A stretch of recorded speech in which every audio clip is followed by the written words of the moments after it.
L'enjeu principal de ce congrès, c'est que le président de la République, le gouvernement, entende ce qu'André Leyniel a pu dire hier dans la plénière de ce congrès des maires.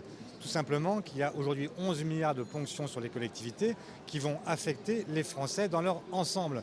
Les gens pensent parfois que quand on dit on va toucher aux collectivités, on va toucher au train de vie des collectivités, des maires, etc. Pas du tout. Ce qui est en jeu aujourd'hui, ce sont les services essentiels. Ça va de l'EHPAD en passant par la police municipale ou encore le tarif à la cantine ou la mobilité, les tarifs réduits, etc. Tout ce qui aujourd'hui fait le quotidien des Français.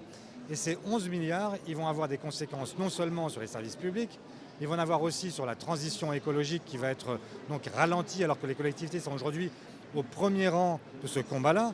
Et puis enfin, ça va toucher même les entreprises parce que ce sont les collectivités locales qui sont pour 70% responsables de l'investissement public en France. Donc ce sont même les entreprises qui vont souffrir de ce carnet de commandes qui va baisser. Et donc on s'engage malheureusement vers une récession à un moment où tout nous devrait au contraire nous engager dans un mouvement qui soit un mouvement de relance collective de notre économie.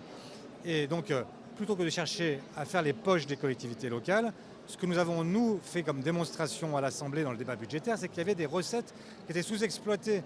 Vous avez aujourd'hui des gens qui ont multiplié leur fortune par 2 en 7 ans, qui ont accumulé 600 milliards d'euros. Je pense qu'on peut leur en reprendre 5 à eux.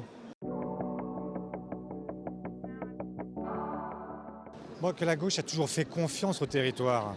Nous sommes les auteurs historiques de la décentralisation. Nous avons toujours considéré que l'État ne peut pas toujours être l'acteur de proximité qu'il n'est pas et donc qui a besoin aussi de décentraliser l'action.